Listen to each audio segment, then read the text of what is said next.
Hey there, and welcome to the TED in Your Head podcast. Thank you so much for tuning in today. I'm Ted, the TED in the TED in Your Head, and I'm a hypnotherapist and coach and seeker of possibility. I appreciate you tuning in today, and as I've mentioned before, the purpose of my podcast, as well as my work, is to seek liberation from those things that would hold us back. Those things are lack, limitation, and lethargy or lack of energy. And when we move those things out, we have what it takes to pursue a powerful path of personal transformation, which I think is the reason we're here to go from being caterpillars to butterflies, to use a very old metaphor.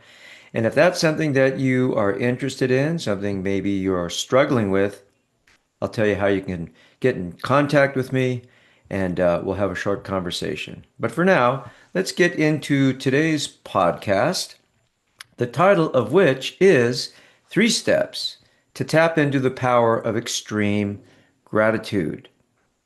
So, a little story.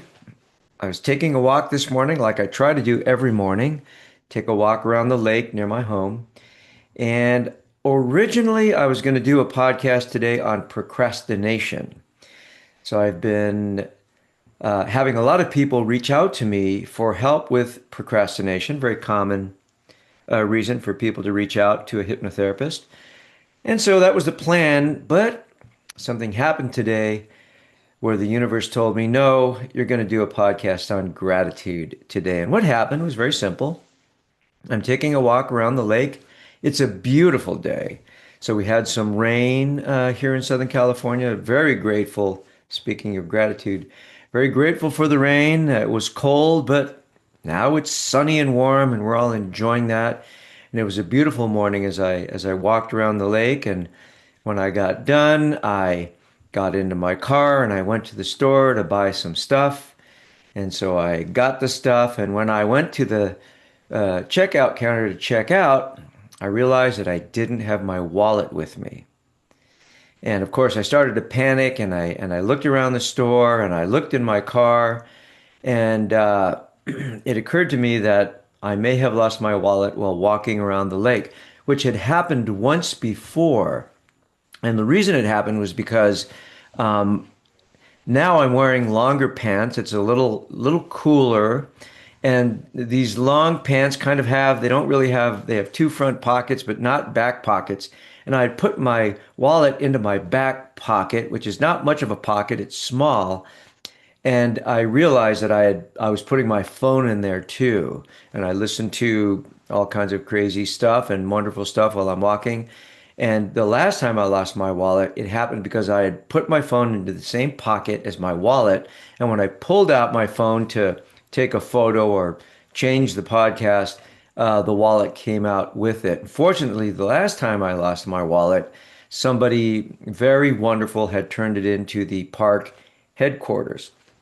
So I was still panicking. So I drove as quickly as I could back to the lake, back to the park, Bonelli Park in San Dimas, California, beautiful park. And so I started to retrace my steps, hoping to find my wallet. I called the again the headquarters of the park and told them, "Hey, I think I've lost my wallet." And the woman that answered the phone was very nice.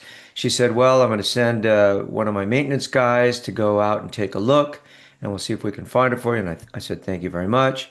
And so I'm tracing my footsteps to see if I can find it, but I couldn't find it. And then it occurred to me that maybe I should call my wife at home. So I called her and she answered the phone. I said, "Hey, I think I lost my wallet." And then it occurred to me that maybe I had taken it out of my pants pocket while I was doing a little stretching, which I do before I walk. So anyway, long story short, my wife actually found my wallet in the place where I've been stretching out, my home office. Actually, this room, if you're watching this on YouTube, this room that I'm in right here, right now. And she said, "Yeah, I've got it here." And so I started walking back to where I had parked my car because I had to make another loop, right, to retrace my steps. And I just felt so grateful. I was just overcome with gratitude. A, of course, that I had found my wallet. B, that there was somebody at home that I could call and ask to look for it. And C, that somebody that I didn't even know was willing to send a maintenance guy to go look for my wallet. And right when I was feeling this gratitude, I got a text from this person in park headquarters, and she said, "Oh, tell me where you were walking exactly so I can have somebody retrace your steps." And I said, "I've found it, fell out of my pocket at home, but I'm so grateful to you for your concern and for your time and effort. And I love Bonelli Park." So, so on the way back, I was grateful that that had happened. I was grateful that I had had that little scare for a couple of reasons. Number one, it gave me a chance to walk around the park again. And I was feeling so good that my wallet had been found that everything was just more beautiful. It was warmer and it was really, really a wonderful feeling. But I was also grateful that the universe showed me and told me, look, this has happened already once before. Don't put your wallet in these stupid yoga pants in the back pocket. Put them in the front pocket where your wallet's not going to fall out. So I was like, thank you. I'm so grateful that you sent me this message in the beginning of the cooler season so that I don't lose my wallet again at the park where it's going to be much more difficult to find. So, kind of a long, rambling, crazy story, but that was the impetus for this podcast about how to tap into the power of extreme gratitude. The American Psychological Association defines gratitude as a sense of happiness and thankfulness in response to a fortunate happenstance or tangible gift. And I would suggest that extreme gratitude is being grateful for everything that you can be grateful for. Look, there's going to be some things we're just not going to be grateful for, right? But the more things we can be grateful for, the bigger the difference it's going to make in our lives. And I call that extreme gratitude. Why is gratitude important? It's important because it enhances mental and physical well-being. Gratitude strengthens relationships and promotes a more positive outlook on life. Gratitude can improve mental health by reducing stress and increasing happiness, and improve physical health through better sleep and a stronger immune system. The research has been done. Gratitude does these things. Socially, gratitude fosters empathy, strengthens bonds, and encourages behaviors like helping others. I mean, that's powerful. In addition, the power of extreme gratitude lies in its ability to actually reshape your brain and improve your overall well being by boosting happiness, strengthening relationships, and not only enhancing, but improving mental and physical health. It does this by increasing the release of feel good neurotransmitters like dopamine and serotonin. And this is what helps regulate stress, and it shifts our focus from what you lack to what you have. And if there is something I tell my clients over and over again is shift your focus from what you don't want to what you do want, as well as the good stuff you have now. This is profound and it's life changing, ladies and gentlemen. Practicing gratitude is a choice. And while it may not erase negative emotions, I mean, nothing is going to erase negative emotions. This is a part of life. But practicing gratitude, choosing to do that, provides a perspective that allows us to cope with difficult times and build resilience. So, how do we tap into the power of what I call extreme gratitude? Well, the first step is the most important step. Listen very carefully now. You need to take responsibility for your ability to feel grateful now. You need to take responsibility and exercise your ability and choice to feel grateful now. Realize nothing outside of you needs to change or be different for you to feel grateful now. There's a wonderful article, and I'll include a link on the blog post, an article on positivepsychology.com titled, "What is Gratitude and Why is it so important?" So I'll go ahead and quote this article. It says there's two steps to gratitude. First comes the acknowledgement of goodness in one's life. In a state of gratitude, we say yes to life. We affirm that, all in all, life is good and has elements that make it worth living. The acknowledgement that we have received something gratifies us, both by its presence and by the effort the giver put into choosing to give it to us. Second, gratitude is recognizing that sources of this goodness lie outside of ourselves. One can be grateful to our Creator, other people, animals in the world, and not necessarily to ourselves. So at this stage, we recognize the goodness in our lives and we identify who to thank for it. So that's from a wonderful article on positivepsychology.com. And the article goes on to say that the two stages of gratitude comprise the recognition of goodness in our lives and then how this goodness came to us. Through this process, we recognize the fortune of everything that improves our lives as well as ourselves. And that's profound.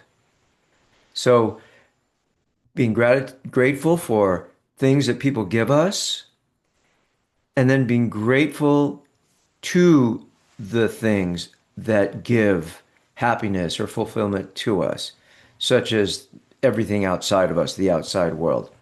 There's a very interesting study done by it was in 2016, and again I'll provide a link in the show notes. A study by Passmore and Otis. They assert that as expectations have changed, gratitude has diminished in Western society. Possessions and health are expectations for many individuals rather than considered personal blessings that are appreciated. So, quote, gratitude has, for many, been replaced by disappointment, anger, and resentment when these expected blessings either don't appear or they disappear. Don't you think that's true? We have become, I don't know, spoiled. We become we have this expectation that we should have this or it should be this way, that we lose sight of the wonderful things that we do have in our lives. So, how can we cultivate this extreme gratitude? Well, here's the three steps. Number one, and I learned this from Tony Robbins, affirm attitude. Affirm the attitude of gratitude daily. Practice gratitude daily. And so this is what Tony Robbins said in one of these programs I was listening to. He said, go out and take a walk, which I do. And while you're walking, you want to say, I'm grateful for my eyes. I'm grateful for my ears. I'm grateful for my legs. I'm grateful for my lungs. I'm grateful for my mom and dad. Grateful for my brothers and sisters. Grateful for my job. Grateful for my wife. Grateful for the trees. Grateful for the sky, right? You just list all the things you're grateful for. I started doing this and it changed my life. Now, disclaimer here. I'm a cynic. Okay, I don't believe everything people tell me. I think a lot of stuff out there is just a lot of BS, kind of, pop psychology stuff. But when I started to do this every morning, I just started being grateful for everything and like going through the list in my mind. It changed my life. And I started to really focus on the blessings in my life. And that made me a much happier, much more well-grounded, much more positive person. Because I'll be honest with you, and if you've read my book on Amazon.com, then you may know that I used to be kind of a cynical, resigned, kind of negative person. I used to go through life like, that sucks, or I hate that, or I hate this, right? So I used to have a case of what is known as optical rectitis. Have you ever heard of that? Do you know what that means?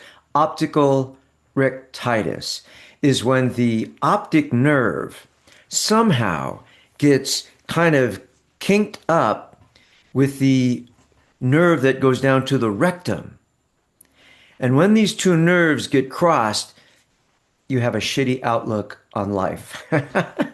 So I used to have a bad case of optical rectitis. My dad actually told me that one, and probably because he has it or has had it.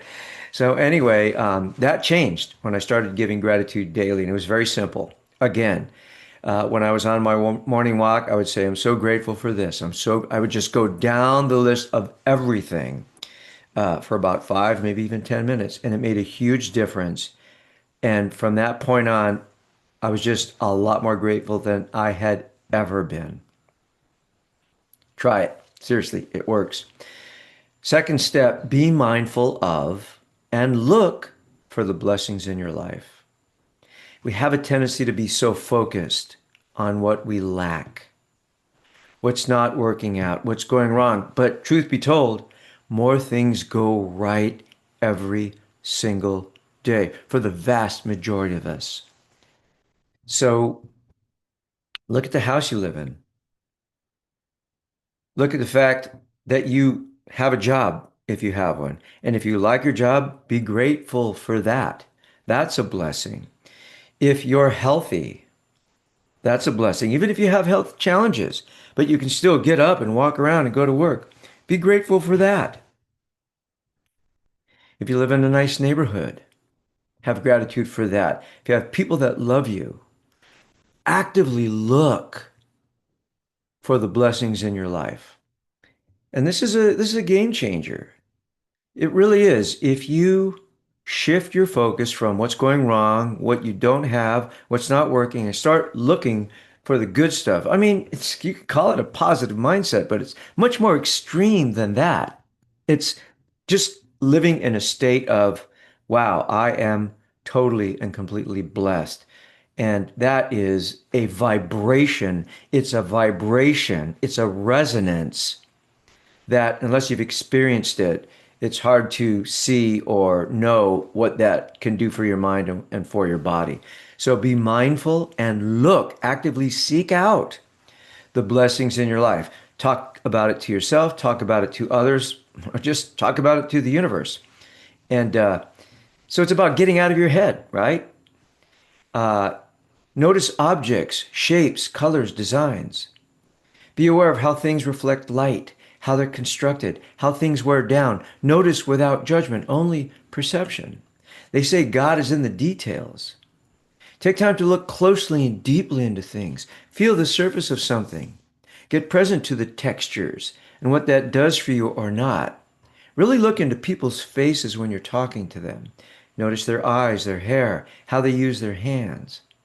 Take time for things. We've become hypnotized in believing we should cram as much as we can into each day. Productivity to achieve goals is a worthy aspiration, but taking on too much and running around all the time becomes a grind. Do less better so that you can enjoy life. And for me, it's all one of the most important things is getting out into nature. That really triggers tremendous feelings of gratitude within me. So anyway, yeah, look for the good stuff in life. And number three, the third powerful step to have and practice extreme gratitude is very simple. Express gratitude every chance you get. Every chance you get, tell somebody that does whatever for you. Tell them, I appreciate you. I'm so grateful. Thank you so much. Text somebody just out of the blue. What if you got a text from somebody you hadn't heard from a long time and it said, hey, just wanted to let you know, I'm so grateful you're in my life. I mean, what a positive, powerful thing to do. Send somebody a card. Write somebody a letter. Send an email. There's a vibration here. There's an energy. When something goes right in your life, say thank you. Right after I got off the phone with my wife, when she told me she had found my wallet, it had fallen out of my pants pocket in my office here, Right after I got off the phone, I said, "Thank you. Thank you so much. I'm so grateful that I didn't lose my wallet in the park, you know." But the last time I did, somebody actually turned it in, and I was grateful for that. I've found four wallets in my years of walking around. I found four wallets, all of which I went to great lengths to get back to the owner. So I've got the good karma going for me, right? So when something goes right in your life, say thank you. And when something goes wrong, say thank you for giving me the opportunity to figure this out. So when I had that wallet scare today, I said thank you for showing me that I shouldn't be putting my wallet in the back pocket of these stupid yoga pants. I should put them in the front pocket. So thank you for just giving me that sign instead of making me lose my wallet. Thank you for giving me this scare. Sometimes I do that, like, if I have a close call on the freeway, I'm like, Okay, thank you for letting me know that I need to drive more defensively, or I need to slow down, or I need to drive more mindfully, right? So when something goes wrong, say, thank you for giving me the opportunity to see this and act on it. So much of living from gratitude comes from letting go of our ideas of how the world should be, or ought to be, or could be, or how we would like it to be. We absolutely want to do our part to make the world a better place. We absolutely should be concerned when the world doesn't look like it's becoming a better place. However, it can be incredibly helpful to our mental health to detach from that just for a little while and feel good about what's in our lives right now. The good stuff, the blessings, the gifts. Try to do this regularly every day for just a short period of time. The idea is to get to the point where you can say truthfully, it's all good. This takes practice. You got to plant the seeds of extreme gratitude and cultivate them daily. Gratitude is a mindset that we cultivate, that we try to develop, and if we work at it, gratitude becomes a trait. It becomes a way of being that is natural and easy and wonderful. So let me leave you with a quote by Meister Eckhart. He was a German theologian, mystic, and philosopher who lived in the 13th century. And Meister Eckhart said, if the only prayer you ever said in your whole life was thank you, that would be enough. Just a reminder that you can watch this podcast on YouTube at Ted A. Moreno. You can also read this as a blog post at tedmoreno.com/blog. And if you want to have a conversation about how hypnotherapy might help you, tedmoreno.com/contact is where you want to go. Thank you so much for listening. And may you always be present to the blessings that you've been given so that you're able to live in extreme and powerful gratitude. See you around. Bye-bye.